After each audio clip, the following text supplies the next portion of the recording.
Property के prices गिर रहे हैं, काफ़ी हद तक बॉटम के आसपास पहुंच चुकी है, तो मार्केट में कंपटीशन बढ़ सकता है। तो आपको मिनिमम 20% डाउन पेमेंट चाहिए, बैंक आपको अप्रूव कर देगा। एक बैंक के पास जाओगे तो उनके पास जो प्रोडक्ट्स हैं वही आपको मिलेंगे, तो हम आपके लिए बेस्ट ऑप्शन ढूंढ सकते हैं। Your expert should be available to you at all the time.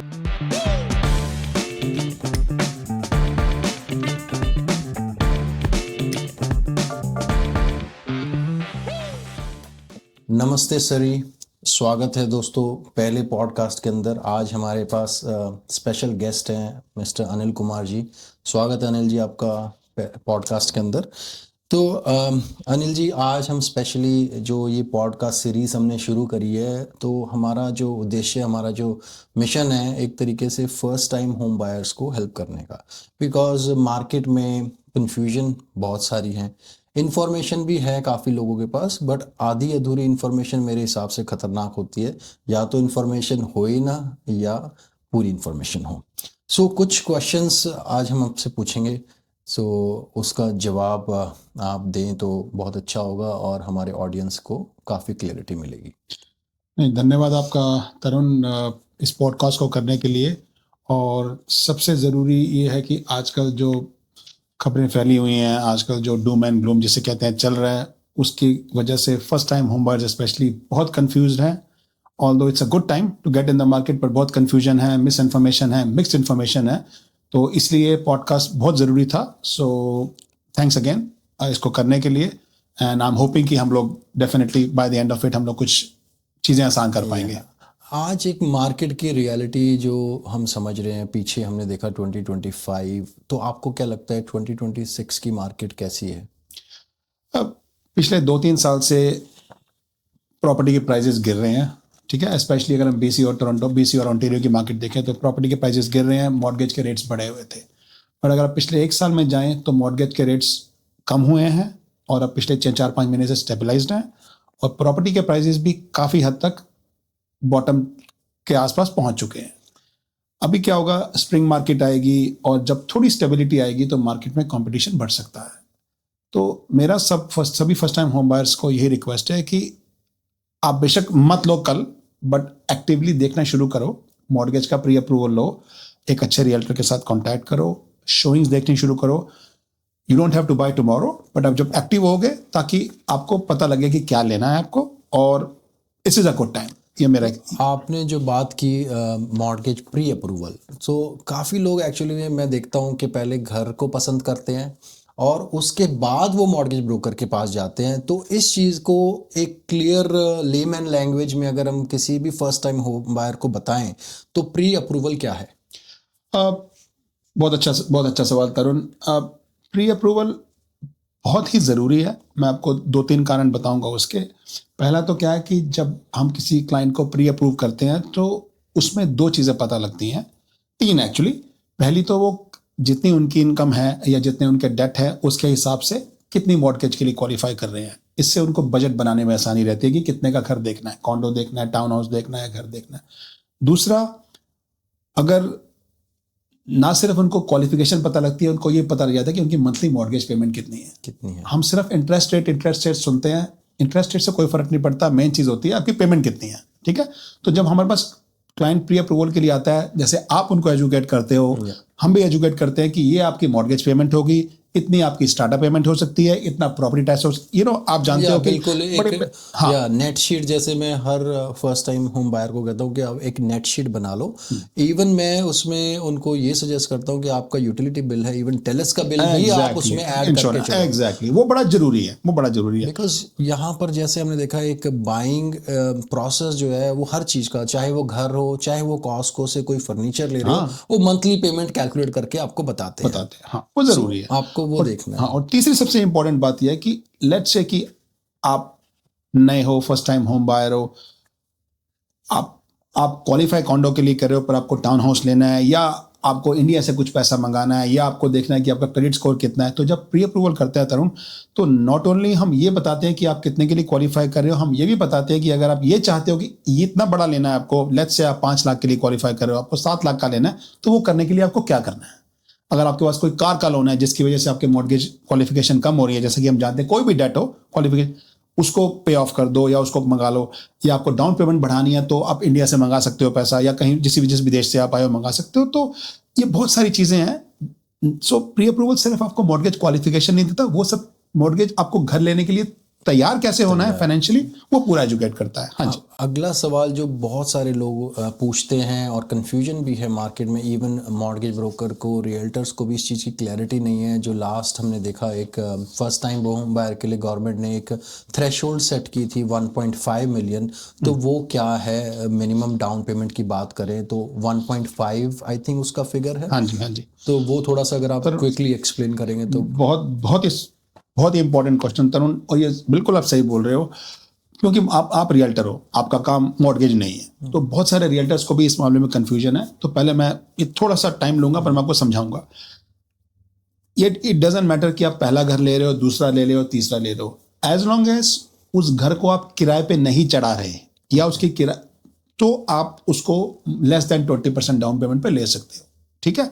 अगर तो आपने घर लेना इसी पर्पस के लिए कि मैं घर ले रहा हूँ, कॉन्डो ले रहा हूँ, मैं किराए पे चढ़ाऊंगा, तो आपको मिनिमम 20% डाउन पेमेंट चाहिए। उसमें इन्वेस्टमेंट हो गई, इन्वेस्टमेंट है। ठीक है। तो बैंक उसमें जो आपकी रेंटल इनकम आएगा आपकी इनकम में ऐड कर देगा। बट अगर आप घर अपने रहने के लिए ले रहे हो, चाहे वो पहला है या दूसरा है या तीसरा है या पांचवा है, भाई आप आए पहले, आप और मैं जब आए थे, हम पहले कॉन्डो में रहे, फिर टाउन हाउस लिया, फिर घर लिया, फिर बड़ा घर लिया, तो उसमें आप मिनिमम डाउन पेमेंट पे काम कर सकते हो। नॉट ओनली दैट, जैसे मेरा बेटा है, वो अल्बर्टा में पढ़ाई कर रहा है, मुझे उसके लिए वहां पे कॉन्डो लेना है, मैं वो भी 5% डाउन पेमेंट पे ले सकता हूँ। उसको सेकंड होम बोलते हैं, फैमिली होम बोलते हैं। प्रिसाइज के वो आपका प्राइमरी रेजिडेंट होना चाहिए जहां आप खुद रह रहे हैं, नॉट एन इन्वेस्टमेंट। बट ये हो सकता है कि जैसे खुद रहते रहते आप आजकल 1.5 की बात करें तो डेफिनेटली आपको थोड़ी बहुत मॉर्गेज हेल्प तो चाहिए होती है उसके हाँ जी, अंदर। हाँ, आप रह रहे हो वो जरूरी है। बेसमेंट में अगर आपने रेंट पे दिया हुआ है तो उसकी इनकम हम यूज कर सकते हैं। ठीक है। तो अब 1.5 की बात करें, अब जो मिनिमम डाउन पेमेंट है तरुण, वो भी 5% नहीं होती। ये सब आप लोगों को पता था। पहले $5 लाख पे 5%, उसके ऊपर जितना भी है उसका 10% होता है। हाँ जी। ठीक है।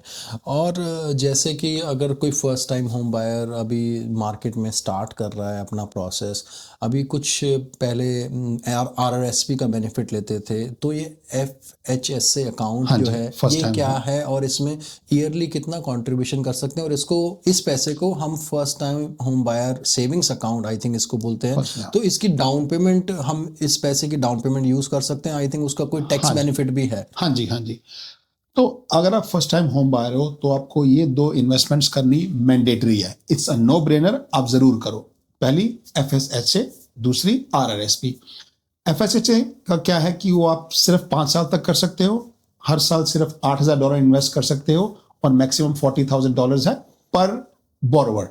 तो अगर आप और आपका पार्टनर, आपकी वाइफ है, तो आप दोनों 40,000 हजार कर सकते हो over the period of 5 years, 8,000 हर साल। ठीक है। FHSA का बेनिफिट यह है कि जो आपने 8,000 इन्वेस्ट किया उस पे वो भी आपको टैक्स डिडक्शन मिलती है। उसमें आप, जैसे आपकी $1,00,000 इनकम है, आप दोनों ने 8,000 किया, तो आपको 16,000 आपकी इनकम को आपको टैक्स बेनिफिट मिलेगा।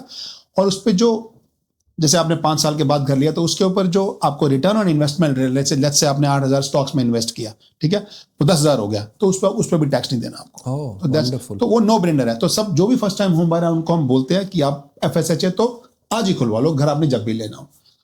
RRSP की बात करें, RRSP basically tax saving tool है, पर उसमें से आप पैसा निकाल सकते हो, गवर्नमेंट आपको अलाउ करती है।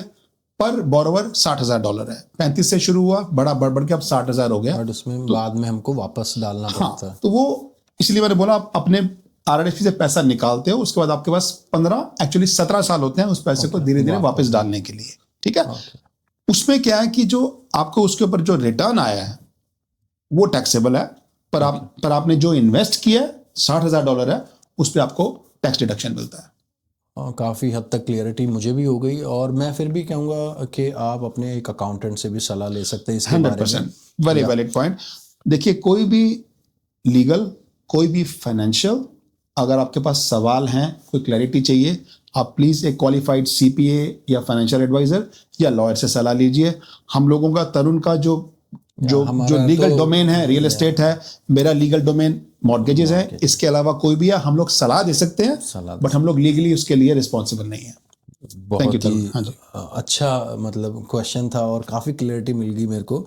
सो अगला जो सवाल है वो है एक तो गिफ्ट लेटर को लेके और एक हमारा क्रेडिट स्कोर। क्रेडिट स्कोर जैसे कोई, अब हम जैसे जब मैं भी यहाँ नया आया था 2018 में, हम लोग सबसे पहले एक क्रेडिट कार्ड ले लेते हैं, फिर हम हर चीज़ उससे परचेज करते हैं ताकि हम अपनी क्रेडिट स्कोर को बढ़ाएं। हाँ तो हाँ उसका छोटा सा आप एक उदाहरण देके बता सकते हैं कि लेट्स से अगर मेरे क्रेडिट कार्ड की लिमिट कुछ 10,000 है तो कितना मेरे को यूज़ करना चाहिए और उसकी पेमेंट कैसे कर देनी चाहिए ताकि मेरा क्रेडिट स्कोर अच्छा रहे।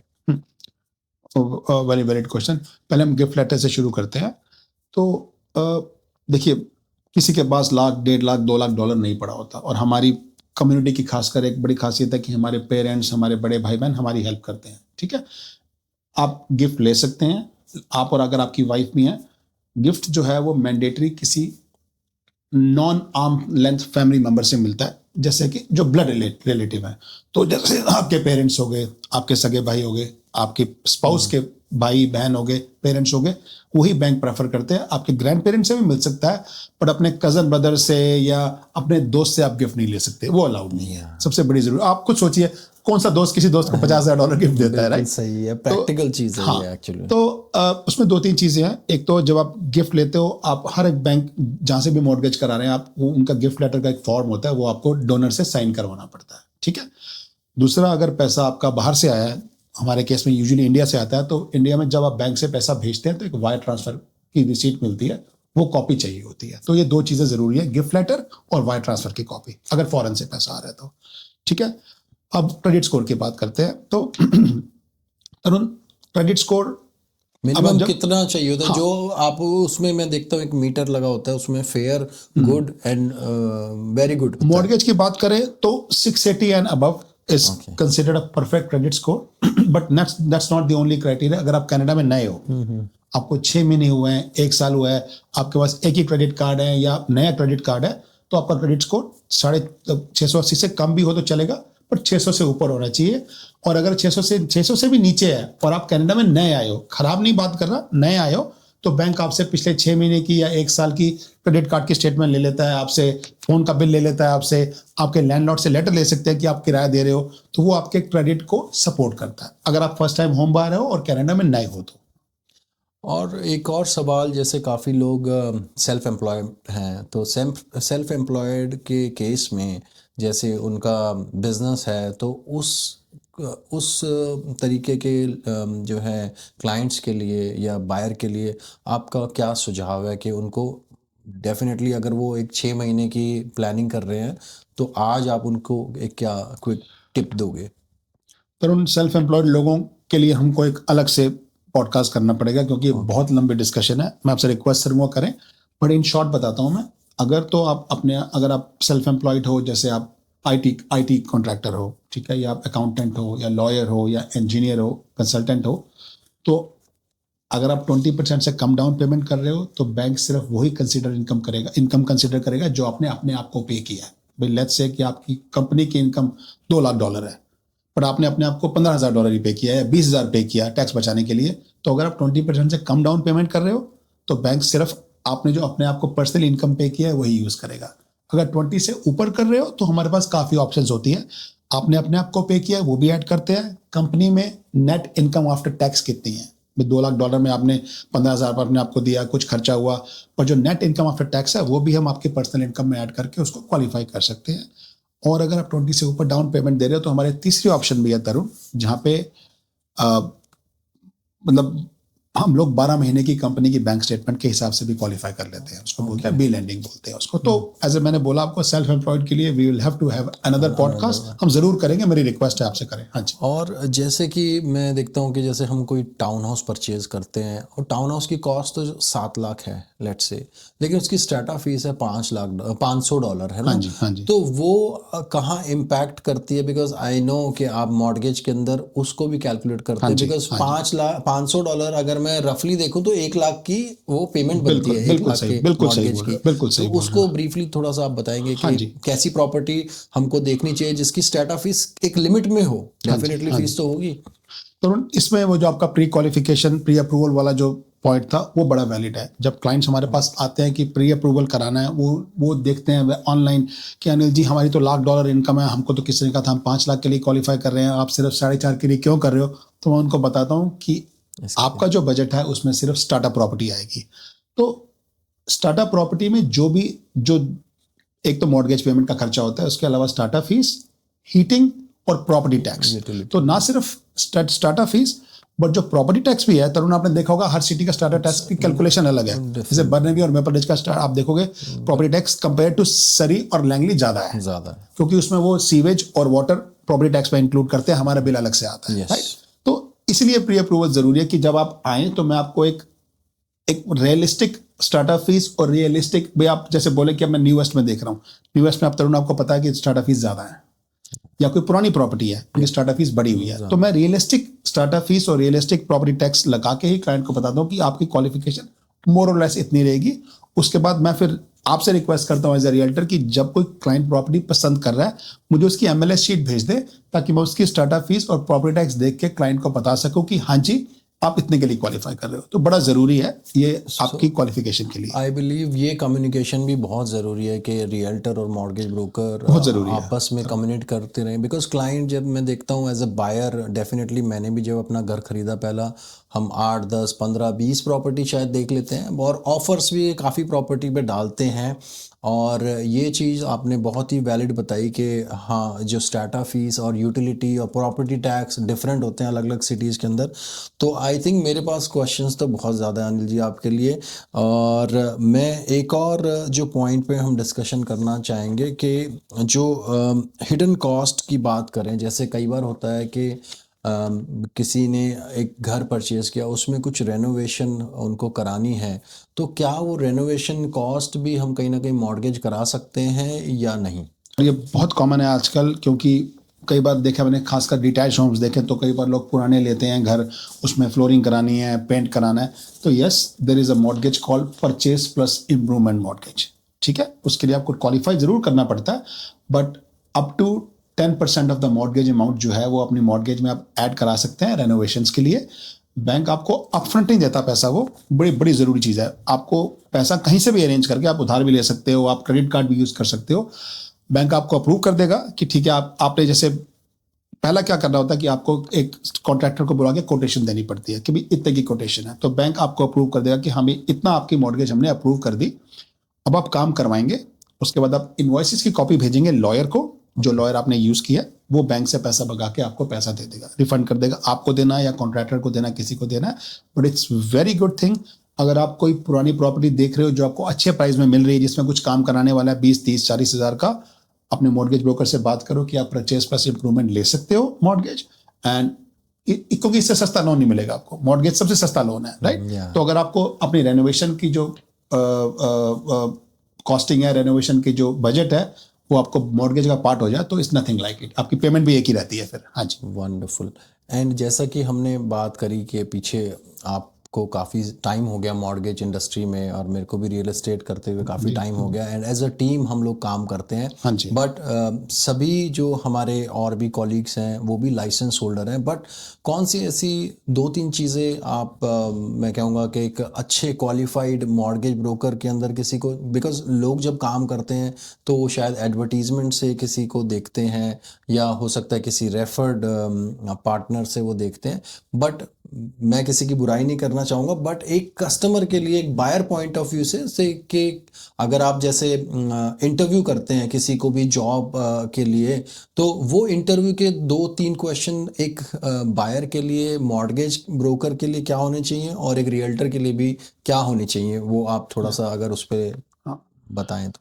हाँ, जैसे जैसे हम भी क्लाइंट्स को बोलते हैं, जब आप रियल्टर से बात करते हैं तो ये 2-3 चीज़ें देखनी है। तो मॉर्गेज ब्रोकर्स के भी दो तीन बड़ी जरूरी चीज़ें। सबसे पहली चीज़ तो है कि क्या वो आपके लिए हमेशा अवेलेबल है कि नहीं है। सेम गोज विद रियल्टर, ठीक है।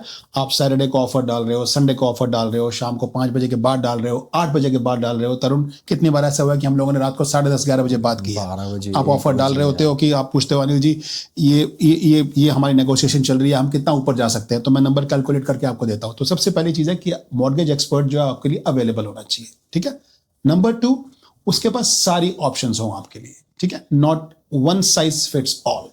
तो मैं किसी स्पेसिफिक बैंक का नाम नहीं लूंगा, पर आप याद रखें कि अगर आप एक बैंक के पास जाओगे तो उनके पास जो प्रोडक्ट्स हैं वही आपको मिलेंगे। अगर आप किसी क्वालिफाइड मॉर्गेज ब्रोकर के पास जाओगे मेरे जैसे, तो हमारे पास 27 बैंक्स होते हैं, तो हम आपके लिए बेस्ट ऑप्शन ढूंढ सकते हैं। नंबर 2, ठीक है। Number 3, it has to be a life long relationship. जैसे रियल्टर के साथ मैं अपने क्लाइंट्स को बोलता हूं कि आप फर्स्ट टाइम होम बायर हो, बट 2-3 साल में आपके पास एक रियल्टर गाइड करने वाला होना चाहिए, एक मॉर्गेज ब्रोकर होना चाहिए कि हाँ भी अगर आप अपग्रेड करने को तैयार हो तो आप कर सकते हो, ठीक है, या कब रेडी हो गए। दूसरा, अगर आपको कोई रेनोवेशन करानी है, आपकी प्रॉपर्टी में एक्विटी बन गई है, आपको एक्विटी यूज करके स्मिथ मैनूवर होता है, कैश जैमिंग होती है, तरुण बहुत सारी चीजें हैं जिसमें क्लाइंट्स अवेयर नहीं है। वो हमारा काम है एज अ प्रोफेशनल उनको एजुकेट करना कि it doesn't stop at one transaction, it should be a life long relationship. तो आप ऐसे बंदे को चूज करें जिसके साथ आप कंफर्टेबल हो, जिससे आपका विश्वास जगे, जो आपके लिए अवेलेबल हो और जो आपका लाइफ लॉन्ग पार्टनर बन सके रियल एस्टेट जर्नी। एक और चीज मैं ऐड करना चाहूंगा, I think part time and full time भी आपको जरूर देखना चाहिए कि कौन पार्ट टाइम काम कर रहा है और कौन फुल टाइम काम कर रहा है। आप खुद सोचो, आप क्यों किसी आदमी के साथ काम करोगे जो कि पार्ट टाइम काम कर रहा है। एग्जैक्टली हम दोनों, जहां तक मैं जानता हूं, पिछले 7 साल से मैं फुल टाइम काम कर रहा हूं, तरुण भी आई थिंक 5 साल हो गए, 5 साल से फुल टाइम काम कर रहे हैं।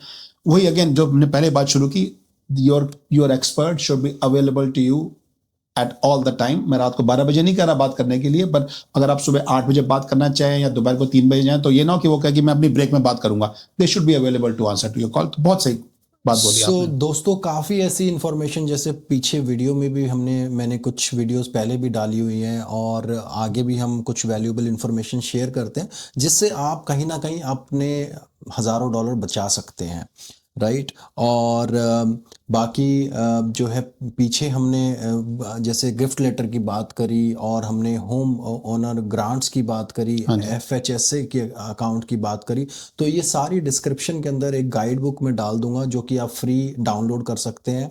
एंड 1-on-1 अगर आपको कोई किसी से कंसल्टेशन लेनी है तो वो डिस्क्रिप्शन के अंदर आपको कॉन्टैक्ट इन्फॉर्मेशन भी मिल जाएगी।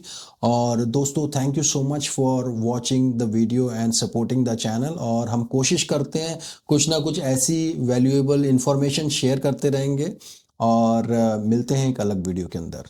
Thank you so much Anil ji, thank you so much for coming, thank you for inviting me over. Always pleasure to work with you and talk to you.